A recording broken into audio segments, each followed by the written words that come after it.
오늘 함께 은혜를 나눌 하나님의 말씀 마태복음 9장 17절 마태복음 제9장 17절 한 절을 같이 한 목소리로 공독합니다. 새 포도주를 낡은 가죽 부대에 넣지 아니하나니 그렇게 하면 부대가 터져 포도주로 쏟아지고 부대도 버리게 됩니다. 새 포도주는 새 부대에 넣어야 둘이 다 보존되느니라. 아멘. 오늘 이 말씀을 가지고 함께 은혜를 나누고자 합니다.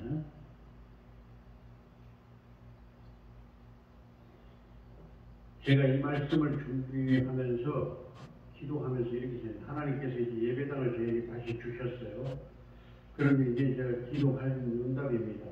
제가 늘 기도하기를 하나님 이제는 과거에는 제가 늘 제 돈을 가지고 뭐 계획을 세우고 이 돈을 가지고 얼마 정도 하면 이렇게 교회를 시작하면 되겠다 이렇게 해서 항상 했습니다. 지금까지. 그런데 이번에 큰 일을 겪고 나서부터는 하나님 이제는 내가 할래도 할 것도 없고 돈도 없고 힘도 없고 이제는 아무것도 없습니다.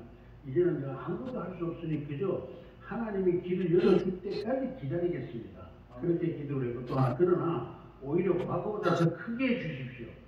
과거에 돈이 없으니까 지하실 그냥 뭐 물 나오는 데고 그러고 그냥 예배만 드릴 수 있으면 그냥 얼씨구 좋다 하고 감사함으로 시작했지만 이제는 그렇게 하기 싫습니다. 이제는 주님 돈으로 해주시고 주님 능력으로 해주시고 하되 크게 남들이 볼 때 그래도 개척교회라 그랬지라도 그래 그 정도 규모를 갖췄구나라고 인정할 만큼 그러한 용도로 하나님 주시면 제가 감사히 받고 마지막 생애 목표를 다하겠습니다. 그렇게 기도를 했어요. 그런데 하나님께서 이걸 갑자기 저에게 주셨습니다. 할렐루야. 그래서 늘 요새 이제 이 자리를 채워야 되겠다. 하나님 주셨으니 또 채워야 되겠죠. 물론 하나님이 주신 하나님이 이 자리 채워줄 줄로 믿습니다. 그러나 또 우리의 할 일을 우리가 해야 되겠죠. 그냥 술 처먹고 있으면서 하나님이 주십시오. 그러면 그건 아니죠. 그래서 제가 기도하는 가운데 어떻게 이 자리를 가득 채워서 하나님을 기쁘시게 할 수 있을까? 내 마지막 생애의 목회, 마지막 목회를 어떻게 하나님께 보람되게, 나도 보람되고 하나님도 기쁘신 이런 목회를 할 수 있을까 고민하면서 기도하던 중에 이제 궁구했다고 그랬죠. 궁구했다. 깊이 생각하면서 생각하던 중에 이 말씀이 떠올라서 이 말씀을 통해서 오늘 우리가 어떻게 해야 될까를 같이 생각해 보면서 은혜를 나누고자 합니다. 할렐루야. 그래서 제가 이제 한국 교회의 부흥사, 혹은 세계교회, 세계 기독교회의 부흥사를 잠깐 이렇게 둘러봤어요. 대신 뭐 자료를 안 뒤져봐도 깊이 생각하면서, 묵상하면서 좀 생각을 해봤어요. 그랬더니 교회사가 우리 기독교뿐만 아니라 천주교회까지 초대교회에서부터 교회사가 있잖아요. 교회사에 그 부흥의 성장에 배경이 있었더라고요. 그래서 그 배경을 한번 찾아보았습니다. 먼저.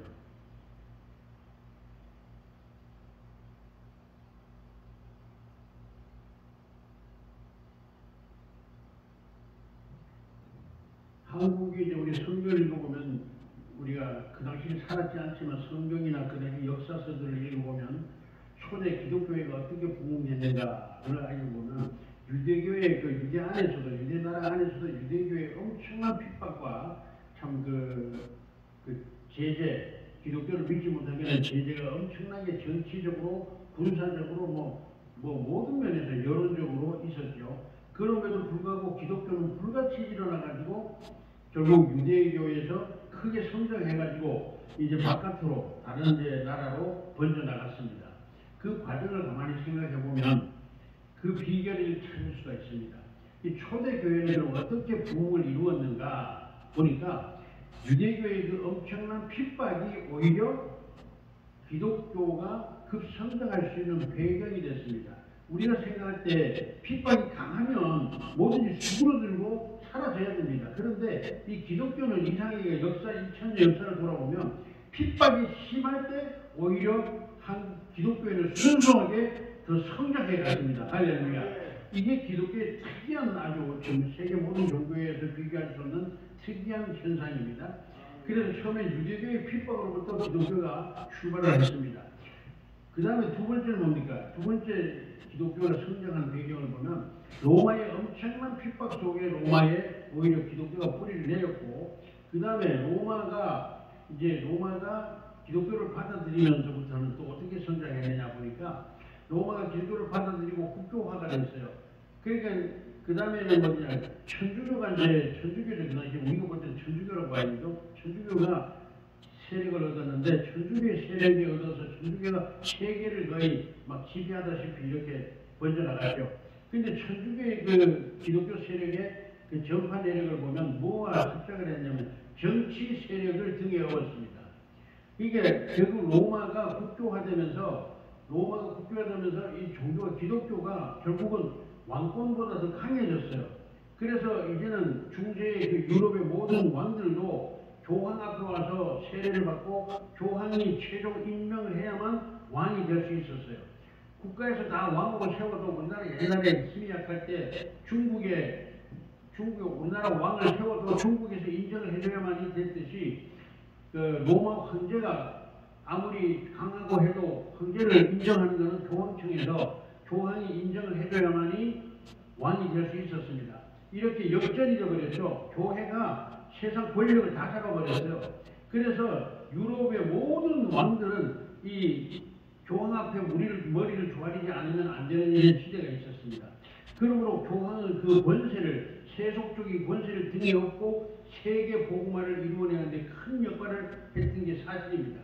그래서 요즘에 그 이단 종교들이 몰몬교나 이런 것들이, 몰몬교가 아니고 뭡니까, 저쪽에 그 종교들이 한 손에는 칼, 한 손에는 복음화 성경이 한 손에는 코란, 한 손에는 그 칼 아닙니까? 이렇게 해서 세계를 정복해가고 있고, 그들과 지금도 계속 우리는 싸우고 있습니다만, 이렇게 천주교회가 한때는 그랬습니다. 한때는 한쪽에는 복음, 한쪽에는 칼을 들고 이 권력을 들고 권세를 가지고 세상을 지배했습니다. 그래서 그 바람에 사실은 아프리카고 어디고 복음이 전달되지 않은 곳이 없을 만큼 전 세계 복음화가 급속히 이루어진 것도 사실입니다. 우리는 그것을 인정해야 됩니다. 기독교 역사 속에. 그래서 천주교는 교세 확장을 어떻게 했는가? 세속 권력을 이용했습니다.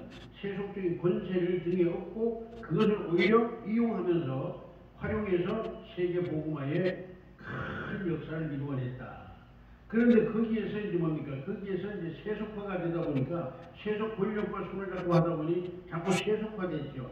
세속화되다 보니까 교황청이 어떤 영성적인 면을 잃어버리게 되고 자꾸 세속적으로 인간의 머리, 인간의 두뇌로 세상 권력과 결탁을 해야 되고 또 그들을 적절히 이용하려니까 그들의 비유도 맞춰줘야 되겠죠. 이렇게 하다 보니까 천주교회가 이제 그 영성적인 면을 잃어버리게 됩니다. 초대교회 천주교회는 그러지 않았거든요. 정말 그 우리가 역사에서 공부해보면 예수회, 그 예수회의 신부님들도 예비 신부들이죠. 오늘 바로 신학생들인데 얼마나 순수했습니까? 정말로 그리스도를 위하여 목숨을 바치고 순수하게 복음 전도를 했습니다. 그러므로 천주교회가 세계를 결국은 복음화할 수 있었던 겁니다. 그런데 이것이 세상 권력과 결탁을 하다 보니까 조금씩 물들어가가지고 세속화라 그러죠. 세속화 되어버려요. 그래서 교회의 그 순수한 빛을 잃어버리고 성령의 역사보다는 뭐 인간의 머리, 자꾸로 돈이 결국은 끼게 됩니다. 왜냐하면 세상 권력과 이게 짝짝꿍을 하려다 보면 돈과 관련이 안 될 수가 없어요. 이 돈과 관련이 되다 보니까 돈과 권력과 이렇게 협잡을 하다 보니까 자꾸 세속화되고 변질되게 됩니다. 그래서 천주교회가 그 영성을 잃어버렸을 때 하나님은 뭡니까? 종교 개혁을 통해서 새로운 이제 기독교, 우리 개신교를 출발시켰는데 이 개신교가 출발된 것도 가만히 보면요, 참 하나님의 큰 역사하심이 있었습니다.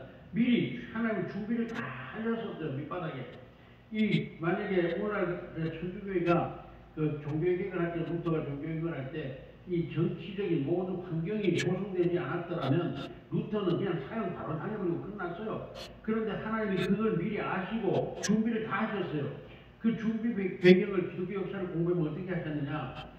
그 당시에 이제 독일에서 이제 독일이 사람들이 굉장히 지적인 사람들이었는데 고대로부터 그러다 보니까 이제 성경이 그때만 해도 히브리어 헬라어로 읽었잖아요. 그래서 일반인들은 성경을 읽지도 못해요. 왜? 인쇄술이 발달되지 않다 보니까 성경을 전부 필사본이라고 해요. 오늘 우리가 공부하려고 해서 필사본. 성경을 베껴 적었어요. 베껴서. 한 사람이 성경을 읽어주는데 처음에는 한 사람이 보고 베꼈습니다. 필사를 했습니다. 그래서 성경을 자꾸 만들어냈는데 이게 용도가 안 따라가잖아요. 도저히 따라갈 수가 없어요. 그래서 어떻게 해요? 나중에는 한 사람이 낭독을 해요. 성경을 낭독을 하면 여기서 100명이 앉아서 받아 적는 겁니다.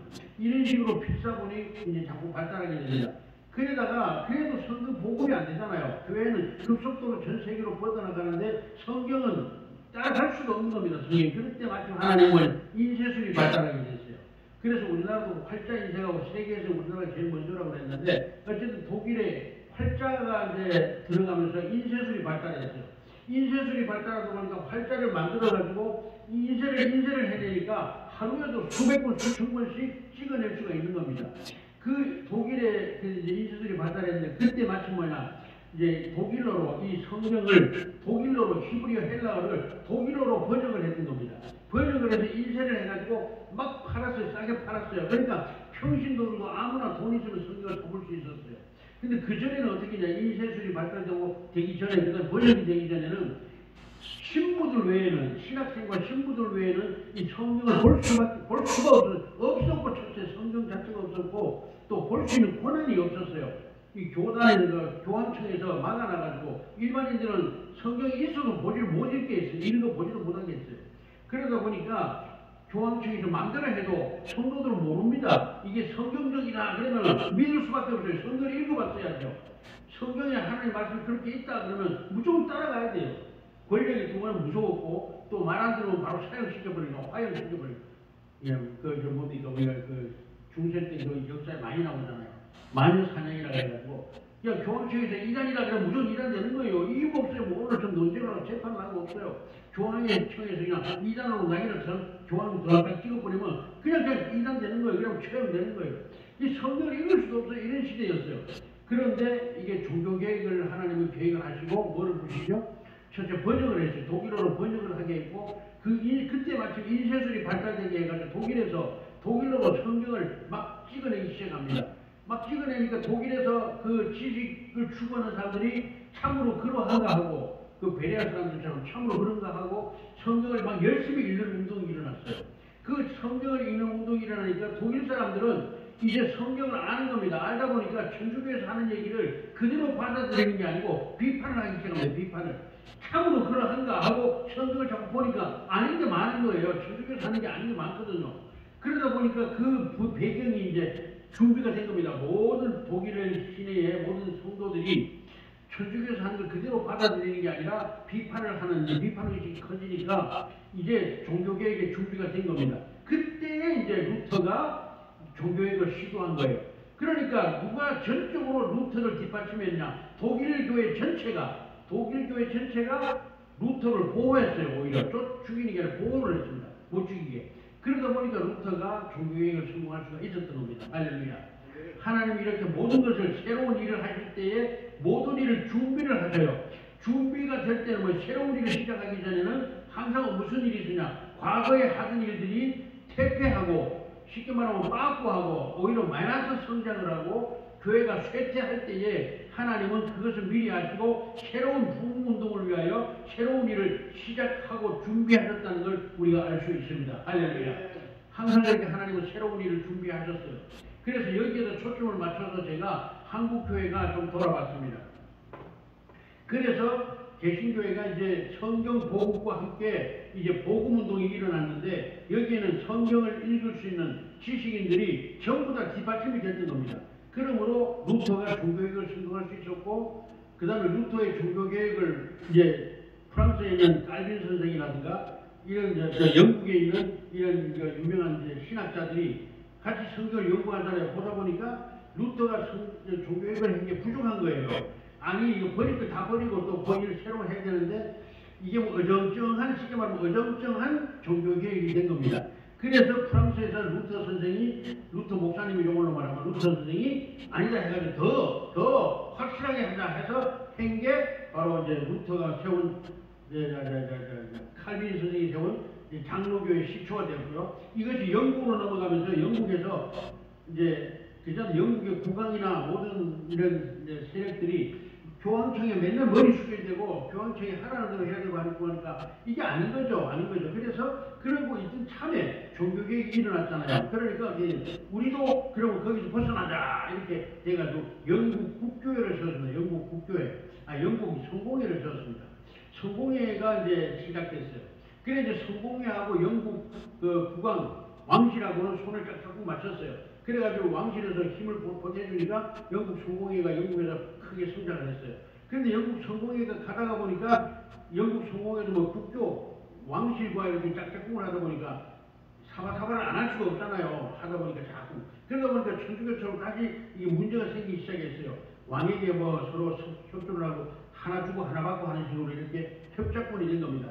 그러다 보니까 성공회가 좀 퇴락을 했어요.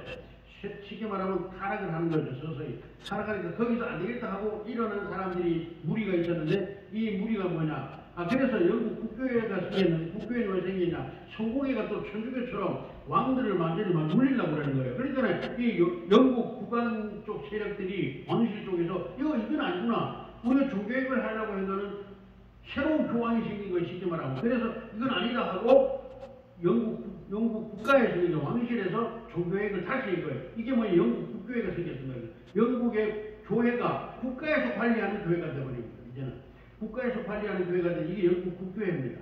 그런데 나라에서 월급 주고 다 합니다. 신부님들 뭐 월급 주고 다 합니다. 그러다 보니까 목사님들이 뭐예요? 느껴진 거예요. 이거 뭐 월급 쫙쫙 죽을 때까지 한번 쉽게 말하면 신부가 되고 나면, 국교회 신부가 되고 나면, 목사가 되고 나면 평생 뭐 문제가 아무 문제 없어요. 그래서 기도 생활 안 하죠. 영성 생활 안 하죠. 그러다 보니까 자꾸 또 이게 쇠퇴해가지고 이상한 비슷하게 흘러가는 겁니다. 그러니까 교회가 자꾸 쇠퇴해지죠. 성도들이 교회 떠나게 됩니다. 영성을 잃어버리니까. 그러니까 어떻게 됩니까? 그때 이제 루터가 아니고 이제 웨슬레가 성경을 읽어서 이 젊은 어린 청년 때부터 성경을 열심히 읽고 교회를 다녔는데 이게 뭔가 아닌 거예요. 이게 아닌 거예요. 그래서 하나님은 또 웨슬레 형제를 사용하신 거죠. 요한 웨슬레하고 존 웨슬레가 형제인데 성경을 열심히 읽고 교회를 열심히 다녔는데 이게 하는 짓이 교회 하는 짓이 아닌 거예요. 목사님들 하는 짓이 아닌 거예요. 그래서 종교개혁을 다시 일으킨 게 감리교회입니다. 그래서 영국에서 종교개혁이 많이 일어났죠. 순차적으로 성공회에서 그 다음에 영국 국교에서 감리교가 나왔습니다.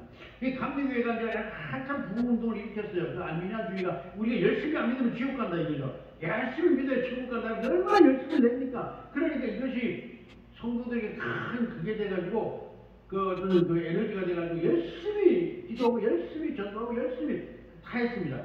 그래가지고 잘 갔는데 이게 역사가 한 100년 또 흐르다 보니까 또 목사님들이 쇠퇴해집니다. 이게 열심히 기도하는 것도 때가 할 때가 있잖아요. 기도를. 옛날에 얼마나 기도했는지 나도 저기 북한 무슨 산입니까? 북한산 그 무슨 산입니까? 저기 그 산꼭대기에 올라가가지고 꼭대기 바로 올라가가지고 한겨울에 막 눈보라 맞으면서 기도하고 그런 적이 있습니다. 30일 작전 기도해가지고 40일 그 꼭대기 산꼭대기에 한참을 올라가가지고 기도하고 그리고 내려온 기억이 아직도 생생한데 그렇게 우리나라도 열심히 기도하는 때가 있었죠. 그 영국 그 국교에도 그렇게 열심히 했는데 왜 이게 세월이 지나다 보니까 또 쇠퇴하는 겁니다. 쇠퇴하니까 어떻게 됩니까? 야, 이건 이런 식으로 해가지고 안 된다. 교회를 군대식으로 해가지고 명령에 즉각 뭐 아니면 군인은 어떻습니까? 평소는 그렇지만 전쟁 나면 공격해야 되는데 공격 안 하고 죽을까봐 참호에 있으면 쏴죽여도 그 대장이 쏴죽여도 아무 죄가 없잖아요. 이런 이제 식으로 이거 해야지 이거 그냥 이거 해가지고 안 되겠다 해서 들고 일어난 사람이 누구냐, 월리엄 푸드라고 하는 구세군 탄생이 됩니다. 그래서 영국에서 종교개혁이 참 많이 구세군이 거기서 탄생했습니다. 그래가지고 이제 그거는 군대식이에요. 편제가. 그래서 위에서 명령하면 무조건 해야 돼요. 40을 기도해야 되고 기도해야 돼요. 안 하면 큰일 나요. 군대식이니까. 그래서 월리엄 푸드라는 분이 이제 종교개혁을 또 했는데 그게 이제 구세군이 영국에서 탄생을 하게 됩니다. 그러면서 그 다음에 뭐냐, 교회가 자기 배불리기에 바빴어요. 서로의 감리교회가 이제 서로 열심히 내잖아요. 열심히 최고잖아요. 그러다 보니까 막 어떤 교회는 막 크게 짓고 어떤 교회는 못 짓잖아요. 그러다 보니까 뭐예요? 점점 막 우리 저 한국교회처럼 대형교회는 전문 대형교회가 되고 힘없는 교회들은 막 죽어져 버리는 거죠. 힘을 사라지는 거죠. 그래서 안 되겠다 해가지고 군대식으로 하자 해서 일어난 게 월리엄 푸드 이제 그 구세군인데 거기는 본부에서 월급을 다 줘요. 본부에서 월급을 다 주고 이제 본 교단에서 천주교처럼 그렇게 합니다. 그렇게 이제 해가는데 거기서부터 이제 청교도들이나 미국 대륙이 발견되면서 이제 프랑스에는 프랑스대로 이제 장로교회가 같이 이제 그 군대와 함께 가서 정착을 하고 이제 영국에서는 감리교회가 이제 주로 가가지고 미국으로 이제 이동하게 됩니다. 근데 거기 간 사람들 전부 누구냐? 전부 다 이 국가 이런 데 핍박받지 않고 우리가 자유롭게 정말 하나님 성령이 역사하는 그런 우리가 세상을 만들자 하고 간 사람들이 청교도라고 우리가 얘기하죠. 그 사람들이 미국 대륙에 신대륙이 발견됐다 보니까 전부 다 그리로 출발을 했어요. 가가지고 세운 게 미국이잖아요. 그래서 미국은 아직까지도 뭐 얼마나 변질도 되고 뭐 사탄이 역사하는 나라가 됐음에도 불구하고 아직도 건재한 것은 바로 그 뿌리가 워낙 든든하니까 나무를 잘라도 옆에서 새순이 나오잖아요. 이와 같이 지금 그 에스겔서나 이런 데서도 예언되어 있습니다만 워낙 큰 구멍이 되니까 뿌리가 멀리 뻗어 있으니까 머리를 잘라버리는데도 나무를 잘라버리는데도 옆에서 막 새순이 나오듯이 미국은 계속해서 새순이 나오면서 아직도 복음의 나라로 그 역할을 다하고 있습니다. 할렐루야. 그 다음에 이제 그 미국으로부터 우리 한국에 이제 복음이 전달됐죠. 그래서 감리교, 장로교 이렇게 이제 한국에 복음이 전달됐는데 그러니까 한국교회 성장 비결을 보면 또 그래요. 아까도 잠깐 우리 반복을 얘기했습니다만 한국교회 성장 비결 보면 우리는 일제 이전에 조선시대 왕정시대였죠. 왕정시대에 천주교가 들어왔지만 핍박이 말도 못했습니다. 근데 천주교 그 순교자가 어마어마합니다. 조선시대 말에 그 예수 믿는다는 서양 귀신. 왜냐하면 예수를 전당에 모으니까 외국에서 친구들이 와서 전도했잖아요. 근데 이 사람 죽일 수는 없어요. 왜? 그 나라가 큰 나라는 게 아니라 우리 조선 왕궁실에서 죽일 수는 없고 핍박을 했어요. 그러다 보니까 뭐라고 핍박을 했냐? 우리 조상신을 제사를 또 못 지내게 했잖아요. 그러니까 조상신을 섬기는 게 아니라 서양 귀신에서 서양 선교사가 와서 예수 믿을 제가 하니까는 서양 귀신을 섬기는 종교다 해가지고 핍박을 말도 못하게 했습니다. 그때 순교자도 어마어마하게 천주교가 많았습니다. 그런 핍박이 있었습니다. 그런데 그때 조선이 망하면서 일제의 나라를 많이 뺏겨버렸죠. 그런데 일제의 나라를 뺏긴 게 우리는 무조건 욕함만 할 건 아닙니다. 그래서 오늘도 우파 중에서도 좌파들은 일제 친일파에 욕을 하고 그러는데 저는 일제의 나라를 뺏긴 것이 우리 민족에게는 좋은 점도 있다. 저는 그래서 봅니다. 왜 그러냐? 한번 보세요. 옛날에 양반 상놈이었죠. 그 다음에 왕정시대죠. 왕정시대에서 민주화를 이룰 수가 있겠습니까? 영국 보세요. 아직도 민주화를 하지만 완전한 민주화를 못하고 있죠. 왕의 권한이 엄청 세요. 영국 왕이. 프랑스도 그렇고 이렇게 왕정의 나라. 일본도 그렇잖아요. 이렇게 왕정시대였어요. 거기다가 양반 상놈이 있었죠. 지금 인도 같은 데가 아무리 복음이 들어가도 이게 깨기 힘든 게 뭐예요? 그것도 계급사회예요. 이 4단계 계급사회. 나라가 백성이 4단계로 나뉘어져가지고 신분 상승이 안 돼요. 우리나라 그래도 쌍놈도 돈 벌어가지고 양반 호적 돈 주고 사가지고 양반 되는 수가 있었잖아요. 그래도 가짜로라도. 그런데 그 나라는 아직도 그게 안 돼요. 이 카스트 제도가 있어가지고 이쪽 신분에서 하층 계급에서 상층으로 올라갈 수가 없어요. 우리도 우리나라 돈 벌고 출세해가지고 사법시험 보면 아버지가 청소부든지 아버지가 강도였더라도 사법시험 보면 판사 검사 다 되잖아요. 그 나라 그게 안 돼요. 아무리 공부를 잘해도 이 카스트 제도라는 거는 안 되는 거 올라가 신분 상승이 안 돼. 그러니까 나라가 인구가 그렇게 많아도 가난하게 살 수밖에 없는 거죠. 우리나라가 그랬단 말이에요. 조선시대가. 이런 카스트 제도가 있잖아요. 양반 상분 제도가 있고 그 중에서도 양반이 있고 중인이 있고 또 자유인이 있고 그 다음에 종놈이 있고 노예가 있었잖아요. 이런 제도가 있는지는 발전이 없어요. 근데 일본 놈들이 와가지고 없애버렸어요. 싹 없애버려. 신분 제도 없어서 양반 상을 없애버렸어요. 그건 우리가 일제에 오히려 감사해야 됩니다. 아멘. 저는 원래 집안이 경주이시더라도 뼈대 있는 집안이고 아직도 족보가 있는 집안이니까 족보 있는 집안이란 말 많이 하죠. 농담으로. 족보가 있는 집안이니까 들었겠습니다만 족보 없는 자식들은 정말 지금도 출세 못할 거 아닙니까? 그대로 조선이 내려왔더라면. 그런데 일본 놈들이 와가지고 그걸 싹 없애버렸어요. 양반 상을 없애버렸죠. 할렐루야. 그건 우리가 오히려 고마운 겁니다. 사실 우리 세대를 사는 우리들에게 고마운 거예요. 그거 제도 없어졌습니다. 그 다음에 뭡니까? 아무리 노력하고 해도 성공할 수 있는 기회가 없었어요. 조선시대에는. 쌍놈은 한번 쌍놈 되면 영원히 자손 제대로 노예는 자신나도 노예 되듯이 우리나라는 종놈은 자신나도 주인 거예요. 종놈은 아무리 돈을 벌어도 그거 아니 주인 거예요. 이런 절망의 시대였잖아요. 절망의 시대에서 일제가 그걸 깨뜨려 줌으로 말미암아 이제 우리 민족에게 뭐가 왔죠? 소망이 생긴 거예요. 그리고 우리 조선시대 말에 아까 천주교 얘기했습니다만 천주교가 왜 믿을 수밖에 그렇게 막 죽이는데도 천주교를 믿었어요. 왜? 그 왕정시대에 아무나 절망이 희망이라고는 없는 세상 살았단 말이에요. 우리 조상들이. 쌍놈들은, 특히 조선 양반들은 좀 덜하지만 쌍놈들은 솔직히 말해서 희망이라고는 없잖아요. 인생에 죽도록 살아봐야 노예니까 죽도록 살아가지고 돈 벌어도 못 거고 자식이라도 못 거고 희망이라고는 빛이라고는 발효구만큼도 없는 시대를 살았었다 이게 조선시대에. 그런데 천주교가 들어왔어요. 천주교들은 뭐라 그래요? 하늘나라가 있다는 거야. 새로운 세상이 있다는 거예요. 죽어도 영원히 죽지 않는 새로운 세상이 있다는 게 이거 환장할 만큼 좋은 거 아닙니까? 그러니까 그 핍박 속에도 이 예수교를 믿는 거예요.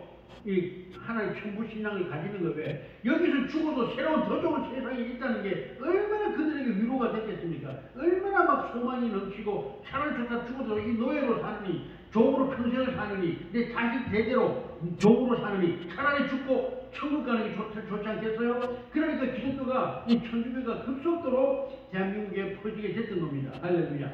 그렇게 반대라고도 숨어서 지금 이북에서 숨어서 여러분들이 카타콤처럼 중세의 카타콤처럼 숨어서 여러분들이 이렇게 천주교가 지하급수적으로 지하로 이렇게 퍼졌던 겁니다. 기독교가. 그런 이제 배경이 있습니다. 그 다음에 이제 개신교가 넘어서 이제 조선이 망하면서 이제 개신교가 또 들어왔습니다. 개신교가 이제 조선 말에도 물론 개신교 들어오면서 개신교가 이제 꽃을 피웠습니다. 왜냐? 이제 일제시대에 또 그 다음에 뭐 일제가 개신교를 얼마나 핍박했는지 모르는 거예요. 신사참배 때문에.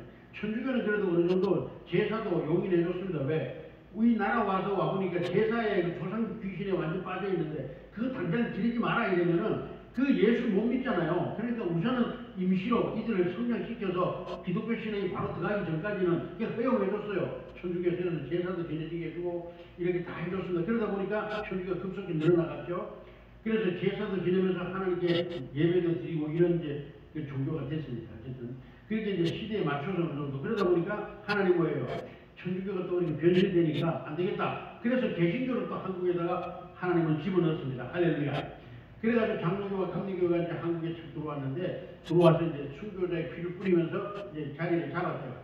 그래서 이제 한국 교회가 성장하는데 그때 바로 뭐냐 이제 일제시대죠. 일제시대에 보니까 이제 평민이 누구나 양반 상관이 없는 시대잖아요. 그러다 보니까 사람들이 뭐예요? 예수 믿으면 이제 신분의 상승이 되는 게 1단계예요. 왜냐하면 정신이 실제로 계몽운동이 일어나니까 사람들이 정신이 깨거든요. 그래가지고 너도 나도 예수를 믿기 시작하겠습니다. 그러면서 초대교회 보니까 또 우리나라 초대교회도 기적을 많이 일으켰습니다. 목사님들이 유명한 목사님들의 그런 기적과 이적을 통해서 사람들이 이제 예수 믿으면 저런 기적과 이적을 경험할 수 있구나. 나도 새로운 세상을 살 수 있고 나도 또 새로운 인생을 살 수 있다는 이런 소망이 그들의 마음속에 들어가기 시작한 겁니다. 그 소망이 들어가니까 목숨을 걸고 교회를 이제 섬기기 시작합니다. 이제 지금은 예수를 믿기 시작하는 겁니다. 그러한 이제 소망 운동이 일어났죠. 그러면서 일제가 물러가고 독립이 됐습니다. 독립이 되면서 이제 이승만 박사가 참 그것도 하나님 기가 막힌 일꾼을 보냈죠. 이승만 박사는 미국에서 일찍이 교육을 시키고 훈련시키고 준비시켜서 할렐루야 하나님 다 준비시켰습니다. 아멘. 우리는 몰랐지만 그래서 그를 갖다가 한국의 대통령으로 만들어버렸어요. 원래 우리 역사적으로 보면 김구가 대통령 되는 게 맞습니다. 그런데 하나님은 또 우리나라를 복음화 시키려고 이승만을 미국에 데려가서 미리 기독교 교육을 시키고 기독교 믿음 좋은 부인을 만나게 하고 이렇게 해서 또 미국 시민권을 가진 부인을 만나게 해서 미국의 후원을 입게 하고 이렇게 해가지고 한국에 독립이 되자마자 한국에 보내가지고 초대 대통령을 세운 줄로 우리는 믿습니다. 이게 하나님 다 철저한 계획 속에 있었던 거예요. 그래서 이승만 대통령이 기독교를 무지 이제 이 옹호를 하면서 한국에 파출소 하나 세우는 것보다 교회 하나 세우는 게 우리 민족과 나라를 장려해서 치안을 위해서 다 좋다 이렇게까지 말하면서 기독교의 복음운동을 같이 열망을 했습니다. 그러나 이 양반이 이제 기독교 정신으로만 하다 보니까 실수도 많이 했어요. 너무 사랑만 하다 보니까 그 이북의 포로도 공짜로 그냥 다 보내주고 막교환 해야 되는데 지금도 이스라엘이 그러잖아요. 심지어는 그 하마스 말고 탈레반 애들을 10명 보내주면 우리 이스라엘 백성들 10명 받으면 탈레반 30명씩 보내줘요. 그래도 이스라엘은 해줘요. 왜? 탈레반 100명보다 내 민족 10명이 중요하니까. 할렐루야. 그렇게 하고 있습니다. 이와 같이 우리도 그랬어야 되는데 이북에 포로로 잡혀간 우리 국군을 보내라. 그럼 우리도 10명 보내주면 우리 20명 보내주고 이런 식으로 맞춰을 해야 되는데 그냥 다 풀어줘버렸어요. 이게 큰 실수를 해가지고 그래서 이분이 아직도 옛날 6.25 때 전쟁에 포로로 잡혔던 사람들이 아직도 최악 말단에 정말 힘든 노예와 같은 삶을 살고 있습니다. 이것은 이승만 대통령이 큰 실수였습니다. 어쨌든 그건 뭐냐, 기독교적인 사상으로 했는데 그것은 저도 실수할 때 많습니다만 기도하지 않고 했던 것 같아요. 이승만 대통령이 자기 생각대로 했던 것 같아요. 기도하지 않고. 그래서 큰 실수를 했습니다. 그리고 나서 한국 어떤 적이 없다 보니까 질서가 딱 잡히지 않다 보니까 이승만 대통령이 느긋하게 믿음으로 느긋하게 하다 보니까 혼란이 왔죠. 정치적인 혼란이 오면서 좌파 우파가 막 싸움 나고 그때부터 야단 났죠. 맨날 데모하고 야단 났죠. 결국 그래서 이승만 대통령이 물러났습니다. 물러나고 새로 한국 사회를 새롭게 하겠다고 일어난 사람이 박정희 대통령입니다. 그 박정희 대통령이 딱 들어서면서 제일 먼저 한 게 뭡니까? 우리가 잘 살아보세요. 우리도 잘 살아보자.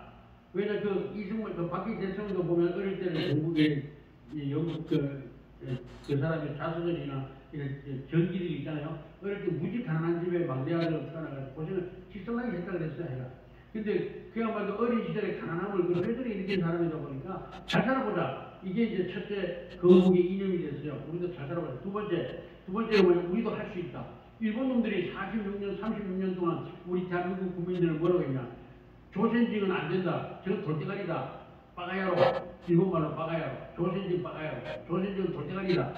그렇죠. 왜냐? 한문을 가르치는데 한글을 보급을 못하니까 한글 보급을 잘하시니까 국민들이 이쪽을 한글을 놓고도 한글을 못 배웠어요. 그러다 보니까 우리 어머니도 초등학교 안 나와가지고 한글 그냥 혼자 깨우쳤거든요. 이렇게 좋은 글씨랑 혼자 깨우칠 수 있는 이렇게 기가 막힌 책을 글자를 세종대왕이 만들어 놓으셨지만 일제시대 때 못 쓰게 했잖아요. 그리고 나서 학교에서도 제대로 안 가르치고 한문 가르치고 한문을 가르치고 하니까 얼마나 우리 국민들이 어리석었는지 몰라요. 그래서 실제로는 천재들이 대한민국의 IQ가 엄청 좋은 민족인데 일본 놈들이 쇠뇌를 시켰어요. 왜? 연구 직권하려고 바보 만들어가지고 연구 직권하려고 조선지 빠가야로 조선지 머리가 나쁘다 이걸 막 국민들에게 아주 쇠뇌를 시켰어요. 그리고 우리 조선 사람들은 뭔 생각이 드냐? 우리는 조선인은 안 돼. 조선민족은 안 돼. 조선민족은 이런 점이 있고 나쁜 점이 있고 게으르고 조선민족은 게으르고 뭐 이런 거 나쁜 거 하여 계속 쇠뇌를 시켜가지고 모든 국민들이 우리는 안 된다는 거야. 대한민국은 안 된다는 거야. 스스로 그런 어리석음에 빠져 있었어요. 그 운동을 깨우친 사람이 박정희 대통령. 할렐루야. 참 위대합니다. 그래서 박정희 대통령이 어릴 때 교회 다녔는데 그분이 혼자서 성경을 많이 읽었는지 모르겠습니다만 아마 똑똑한 분이니까 성경 안 읽어봤겠어요? 다 읽어봤지. 노로 맹자 안 읽어 다 읽어봤겠죠. 그래서 보니까 이분이 한 사상을 가만히 보면요. 기독교 사상적으로 대한민국을 운영했다는 걸 저는 알 수 있어요. 박정희 대통령의 국가 운영 방식이 완전히 기독교 정신이었어요. 기독교 정신. 그래서 사회치, 젊은이들을 먼저 깨우쳐야 된다 해가지고 청년 사회치 운동을 일으켰고 그들에게 할 수 있는 걸 체험한, 할 수 있다는 거예요. 할 수 있다. 우리도 할 수 있다. 우리 민족은 대단한 민족이다. 이걸 다시 가르치기 시작한 거예요. 그러면서 우리는 얼마든지 세계 위에서 뛰어난 민족이 될 수 있다. 이거를 주입시켜. 그래서 뭡니까? 군대 가서도 그거 안 배우면 큰일 나죠. 뭐예요? 우리 민족 중의 역사에 상을 띄고 그게 지금 뭐죠? 그거를 만들고 국민 헌장, 국민 교육 헌장을 만들고 국민을 이런 정신으로 우리가 사도신경을 하듯이 이런 정신으로 개목시키겠다. 그래서 국민 헌장을 만들고 새마을 노래를 만들고 이래서 아침마다 그냥 새벽에 종치면 교회 종칠 때 동시에 시끄러가 나오잖아요. 뭐 일어나자. 그 다음에 할 수 있다. 그 다음에 새나라 운동하자. 이거잖아요. 그래서 국민운동의 정서운동, 이 사고방식을 바꾸는 운동을 시도한 게 박정희 대통령입니다. 그래서 해가지고 할 수 있다 해서 한 게 대한민국의 지금 세계를 이제는 세계에서 7번째, 7번째 가는 이런 경제대국으로 그리고 세계 정상들 중에서도 아주 폭판에 세워주는, 모였을 때 폭판에 세워주는 이런 나라가 될 줄을 믿습니다. 그래서 그 정신 속에 같이 보조를 맞춘 사람이 뭐냐? 이 국가 전체를 운영해가는 박정희 대통령과 사상을 같이 해서 보조를 맞춘 사람이 바로 우리가 아는 세계적인 목사님 조영기 목사님입니다. 조영기 목사님이 첫째 복음도 복음이죠. 성경의 내용 중에서도 전부 거기에 포커스를 맞췄어요. 성경의 내용을 잘 살아보자, 할 수 있다. 여기다가 초점을 맞춰서 바로 내 영혼이 잘 되고 범사가 잘 되고 내가 강건하냐. 이 모든 말씀들을 거기다가 포커스를 맞췄어요. 맞춰가지고 복음을 전했어요. 그러니까 사람들이 이게 빨리 와닿는 겁니다. 빨리빨리 와닿는 겁니다. 국가적인 시책과 이 조영기 목사님의 복음이 아주 일치가 됐어요. 그런데 엔진 달린 데다가 뒤에서 떠미는 이런 식이 되다 보니까 급속도로 여기서 순국교회가 성장을 했고 그 성장하는 걸 보고 또 많은 목사님들이 거기다 포커스를 맞췄어요. 왜? 거기다 빨리 포커스를 맞춰야 되잖아요. 그래 맞춰가지고 따라간 교회들은 다 컸습니다. 뭐 김성원 목사님이나 인천에 있는 주한장로교회나 이런 조영기 목사님을 빨리 따라가가지고 빨리 그 포커스를 맞춘 사람들은 다 지금 대형교회를 운영하고 있습니다. 할렐루야. 그래서 뭐냐, 국가와 뭘 얘기하냐, 국가와 국가 시책과 이 교회의 성장이 이렇게 맥락을 같이 했을 때 급성장하는 시대를 가지고 온 우리 역사가 있다, 이걸 말씀드리는 겁니다.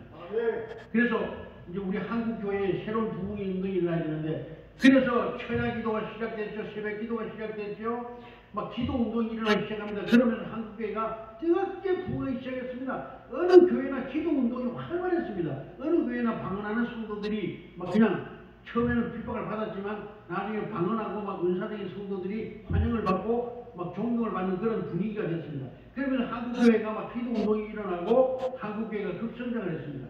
그런데 이것도 때가 이제 한참 지나다 보니까 세월이 이제는 배고픈 세월 지났어요.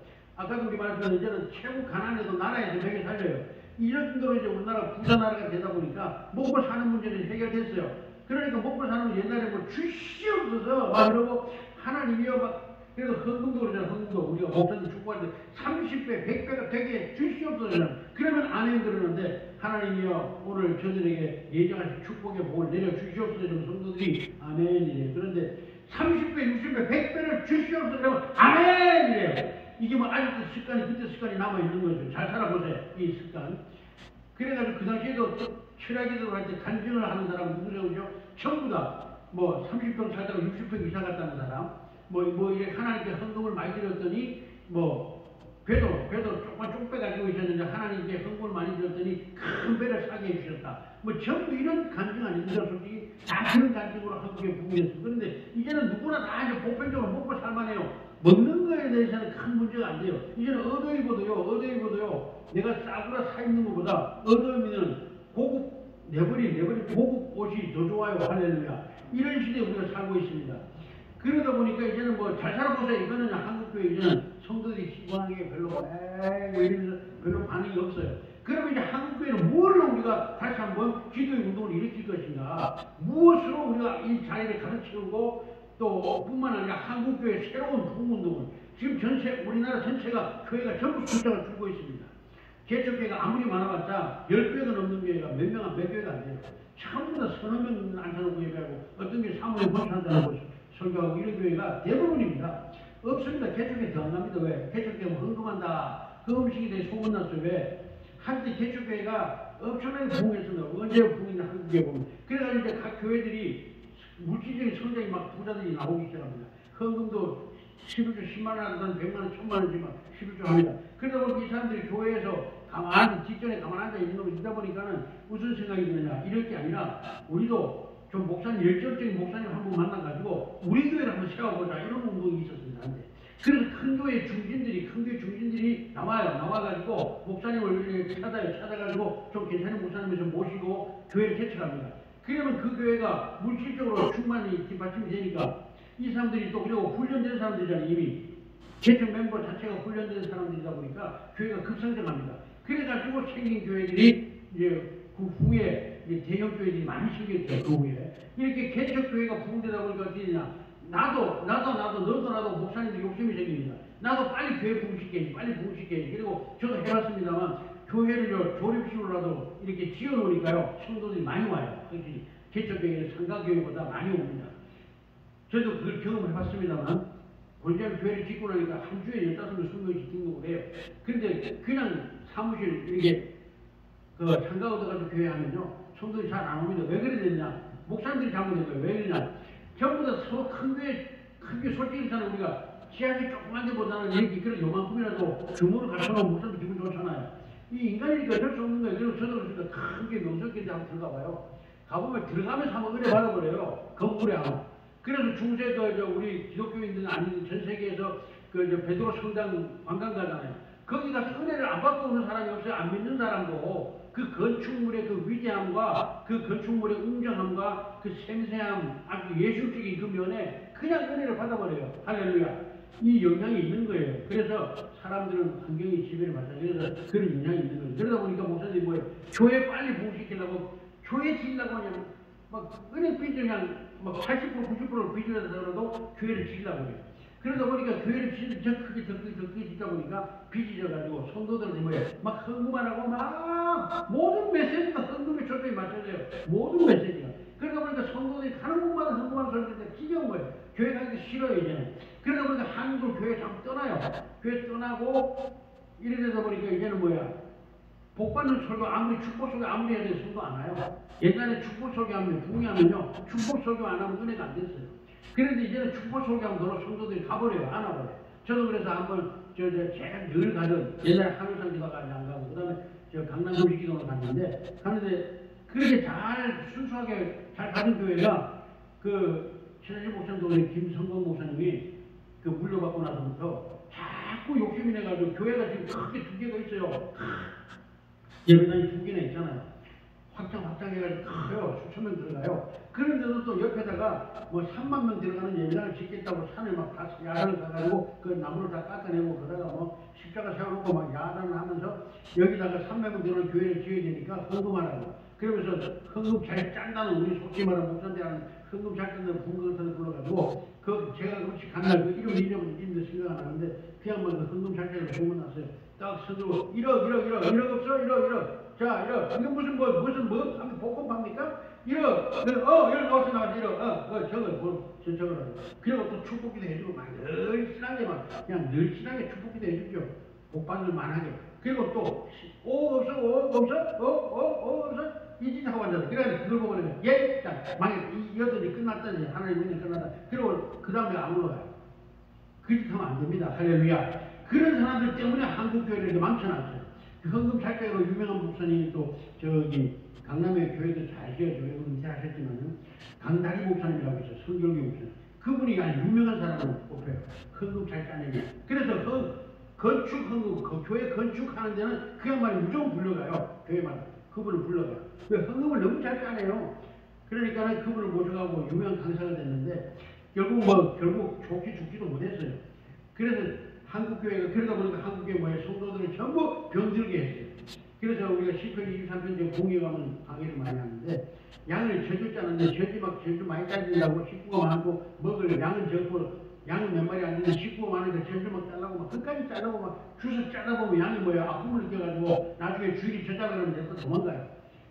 그러면 안 되거든요. 근데 양이요 원래 젖을 잘라보면요 때가 되면요 주인한테 와서 젖자달라고요 기대게 돼 있어요. 원래.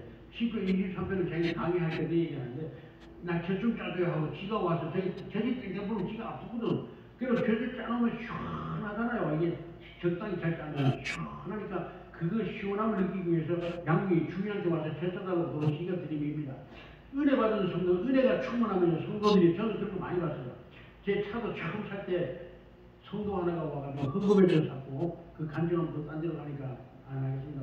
하여간 이렇게 성도들이 와서 미리 와서 목사님 내가요 사실은 이래가지고요 남편도 모르고 아무도 모르는 비상금이 한 1,000만 원 있거든요. 근데 이거요 기도하다 보니까 하나님 교회에 하나님께 헌금하라고 그러는데요 이렇게 돼야 돼요. 할렐루야. 이게 정상적인 거지 그냥 막 1억짜리 없어 1,000만 원 없어 막 이런 식으로 해가지고 성도들 헌금을 짜내고 하는 이런 것 때문에 한국교회가 좀 병들어가지고 교회 가면은 다 도망갑니다. 예수 믿자 그러면 도망가 버려요. 헌금하라 그럴까봐. 이런 교회가 되고 그러니까 개척교회가 부흥될 수가 없죠. 개척교회가 부흥 안 되니까 대형교회도 멈췄어요. 왜? 대형교회는 이거 고래와 같아가지고 전부 새우 잡아먹고 살거든요. 근데 개척교회 잡아먹고 사는 대형교회인데 개척교회가 부흥이 안 되니까 대형교회도 성령이 멈추고 이제는 내려가요. 성도들도 한국교회 숫자가 계속 줄어듭니다. 대형교회도 문 닫아요. 대형교회도 다 지금 제가 하는 그 덕정에 있는 그 목사님 이제 갔을 때 소문들 덕정에 최큰 교회를 지어놨어요. 덕정 최큰 교회를 지어놨는데 부르거나 그러죠. 빚을 많이 내가지고 지었는데 그래서 목사님이 결국 사임하고 쫓겨나가고 성도들 장로들 쫓겨나가죠. 그리고 그 교회 성도들이 한 몇천 명 되는 교회인데 성도들 막 지금 한 3분의 1로 다 줄었대요. 다 떠나고. 그래가지고 그거를 그 누구의 그 청계천에 목사님 그 목사님이 그걸 살라고 뭐 한다고 그런다는데 협상이 됐는지 안 됐는지 모르겠어요. 그래가지고 한국 교회가 전부 어디로 와 이단들한테 다는 거예요. 이단들이 경매받았어요. 다 하나님의 교회 이런 것들이 경매를 받아가지고 지금 한국 교회 대형 교회들을 지금 그것들이 이단들이 쓰고 있습니다. 이게 누구 잘못이냐? 전부 목사님들의 잘못입니다. 인간적으로 자꾸 하나님의 일을 억지로 하려다 보니까 이런 무리수를 두게 되고 결국은 한국 교회의 침체기를 가지고 왔다. 그러면 자 이제 우리가 어떻게 할 거냐? 하나님이 제가 그래서 기도하는 거예요. 그걸 연구하면서 한국 교회 천주교 때부터 쭉 기독교회사를 이렇게 묵상하면서 생각하면서 그럼 우리는 이제 무엇으로 다시 이 자리를 채우고 한국 교회 전체의 기도 운동을 부흥 운동을 일으켜낼 수가 있을까? 이걸 이제 초점을 맞춰야 되잖아요. 첫째 그다음에 뭐냐 오늘 본문 말씀 따라합시다. 세술은 세부대 예, 여기에 초점이 맞춰야 됩니다. 여러분 이제 새로운 시대는 우리가 무엇으로 한국교회 부흥운동을 이끌어갈 수 있을 것인가? 물론 하나님께 그 응답을 받아야 됩니다. 그런데 성경에 답이 있으니까 성경을 통해서 우리는 그 답을 다시 찾아야 되는데 한국교회의 새로운 기도운동, 새로운 부흥운동은 무엇으로 할 수 있느냐? 바로 첫째 복음으로 돌아가야 된다. 성경으로 돌아가자. 할렐루야. 그래서 우리 장로교회의 원래 모토가 뭐냐면요. 그 개혁이라는 뜻이 개혁교회는 한국교회를 감리교회하고 달라서 장로교회는 개혁교회라고 합니다. 영어에서 개혁교회. 개혁교회 영어로는 리폼. 새로 고친다. 그래서 칼빈이 주장한 게 그겁니다. 뭐냐면 그 양반이 참 유명한 겁니다. 인간은 성경을 아무리 연구해도 성경은 완전한데 성경을 연구하는 인간이 부족하기 때문에 성경을 완벽하게 해석할 수가 없다. 이게 칼빈의 주장이 이게 맞아요. 그걸 철저하게 지켜야 됩니다. 근데 성경은 완벽해야 하는데 우리 인간이 완벽해야 하기 때문에 성경을 100% 완벽하게 해석을 못하죠. 그래서 칼빈 선생님이 주장한 게 뭐냐면 리폼, 고친다. 우리는 늘 잘못될 수밖에 없는 존재다. 그러므로 성경이 말하는 대로 돌아가자. 성경이 말씀하면은 돌아가야 된다. 이게 장로교회의 기둥입니다. 핵심입니다. 할렐루야. 우리는 이걸 믿어야 돼요. 우리는 부족하기 때문에 언제나 잘못할 수 있다. 그러면 잘못된 걸 깨달았을 때 어떻게 돼요? 성경으로 돌아가자. 리폼, 다시 돌아가자. 고치자. 누구를 고쳐? 성경을 고치는 게 아니라 우리를 고쳐야 된다는 거예요. 우리를 고치자. 할렐루야. 이 정신으로 우리는 이제 세수는 세부대에 담는 그러면 어떻게 돼요? 우리를 고쳐야 돼요.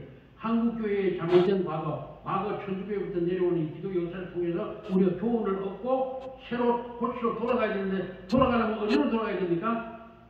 어디로 돌아가야 될까요? 사도행전으로 돌아가야죠. 초대교회로 돌아가야 됩니다. 그래서 어떤 이름은 교회 이름은 초대교회는 참 좋은 이름이에요. 초대로 돌아가는데 들어가서 설교를 들어보면 초대교회가 아니에요. 그러면 안 되죠. 교회가 초대교회면 사상도, 정신도, 메시지도, 성도들의 행함도 다 초대교회가 돼야 될 줄 믿습니다. 아멘. 그래서 우리는 이제 세수를 세부대. 그러면 우리 한국교회의 새로운 부흥운동, 새로운 성령의 부흥운동은 어떻게 이루어낼 것인가? 초대교회로 돌아감으로써 이루어낼 수 있다. 아멘. 이것이 바로 오늘 제가 깨달은 겁니다. 그래서 우리 한국교회는 우리 행복한교회는 초대교회, 처음에 사도행전 초대교회로 돌아가는 운동, 그 돌아가는 운동이 뭐니까 성령운동입니다. 성령운동, 이 성령운동을 통해서 우리 초대교회로 돌아가고 성령이 역사하는 교회 그러니까 사람이 역사하고 사람의 생각이 역사하고 정치가 역사하고 어떤 이런 환경에 이끌려가는 이런 정치가 교회가 아니라 성령께서 이끄시는 교회, 성령께서 말씀하시는 교회, 할렐루야.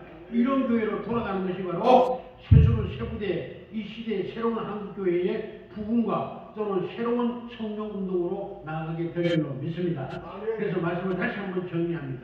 이제 그러므로 우리는 세수로 세부대에 갖는 게 무엇인가? 바로 그것은 성경으로 돌아갑니다. 사람의 생각, 사람의 행동이 아니라 성경으로 돌아간다. 그 성경은 초대교회 사도행전으로 돌아가야 된다. 아멘. 이것이 첫째고요. 그럼 어떻게 하냐? 초대교회 그러면 무엇으로 초대교회가 급성장하고 하나님의 역사를 이루었느냐? 성령운동입니다. 성령. 사람이 하는 게 아니라 사도들이 하는 사도들도 초대교회 때 얼마나 기도했습니까? 무엇을 위해 기도했겠습니까? 성령께서 주님께서 약속하신 그 성령, 주님께서 약속하신 그 성령이 와야 된다고 했잖아요.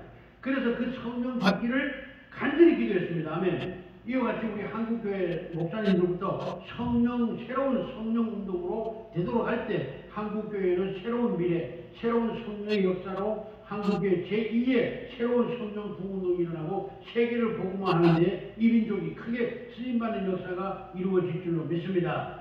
그러므로 우리 교회부터 먼저 이 조부터 먼저 기도해야 되겠죠. 우리가 이제 실은 내일부터 새벽 기도 다시 시작합니다. 할렐루야. 그래서 새벽에 무엇을 기도할까요? 주여 나에게 성령의 충만함을 주시옵소서. 그래서 성령의 충만함으로 설교하고 성령의 충만함으로 기도하고 성령의 충만함으로 전도하고 성령의 충만함으로 성경을 바르게 해석하는 이러한 역사가 일어나야 될 줄 믿습니다. 그러다 보니까 한국교회가 이제 이단들이 득세를 합니다. 뭐 옛날 전도관 통일교뿐만 아닙니다. 그 후에 뭐 수많은 이단들이 있었어요. 계속 있었습니다. 그런데도 한국교회는 깨닫지 못했어요. 왜 못 깨달았냐? 목사님들이 못 깨달았거든요. 눈에 보이는 것만 쫓아다니다 보니까. 우선 월세 내야 되고 우선 뭐 먹고 살아야 되고 그러다 보니까 헌금 강조하고 자꾸 거기다 초점을 맞춰고 교회 꾸미기에 바빴고 솔직히 교회 꾸미는 저도 그래요. 이런 그래도 요만큼이라도 꾸며놓기 이쁘잖아요. 그런데 솔직히 지하실 뭐 완전 들어가고 냄새 퀴퀴나게 들어가면은 아무래도 은혜가 떨어지겠죠.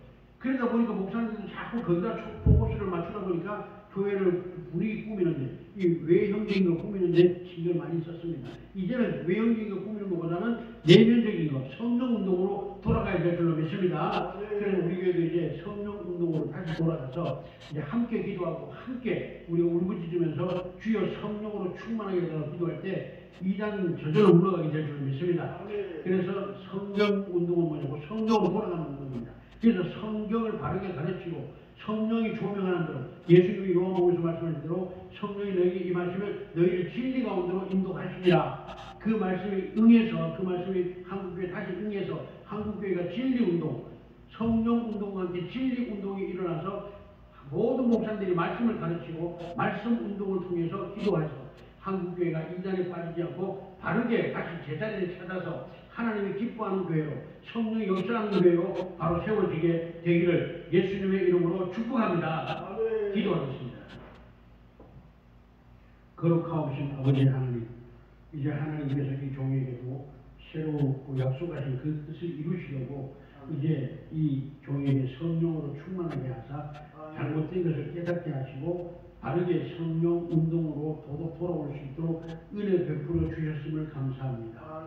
하온적 이제 이 교회를 주셨사오니 이 교회에서부터 이제 이 종이 새롭게 되어 이제 아버지 하나님 성령 운동의 뜻을 같이 하는 주의 종들을 더욱더 많이 모아주시고 이들과 함께 뜻을 모아 기도할 때 하나님이여 새로운 한국교회의 부흥의 역사, 변화의 역사가 시작될 줄로 믿습니다. 아버지 하나님 먼저 보내준 우리 이규 목사님 그리고 또 많은 우리 김 목사님에서 많은 목사님들이 먼저 이 자리에 찾아오게 하시고 함께 뜻을 합하여 기도하고 기도 운동으로 말미암아 새로운 한국교회의 제2의 부흥운동, 제2의 개혁운동, 제2의 새로운 부흥운동이 성령의 역사하심으로 말미암아 교회의 성경으로 돌아가고 말미암아 일어나는 놀라운 역사가 나타나게 하여 주시옵소서.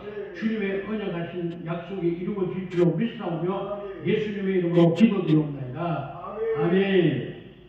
이제는 우리 주 예수 그리스도의 은혜와 아버지 하나님의 무한하신 역사하심과 성령의 교통하시며 새롭게 변화시켜서 한국교회의 성령운동과 초대교회로 돌아가게 하셔서 새로운 진리운동으로 말미암아 한국교회 새로운 제2의 부흥의 역사가 일어나게 하시는 성령님의 그 크신 역사하심이 이제로부터 영원토록 함께 하실지어다.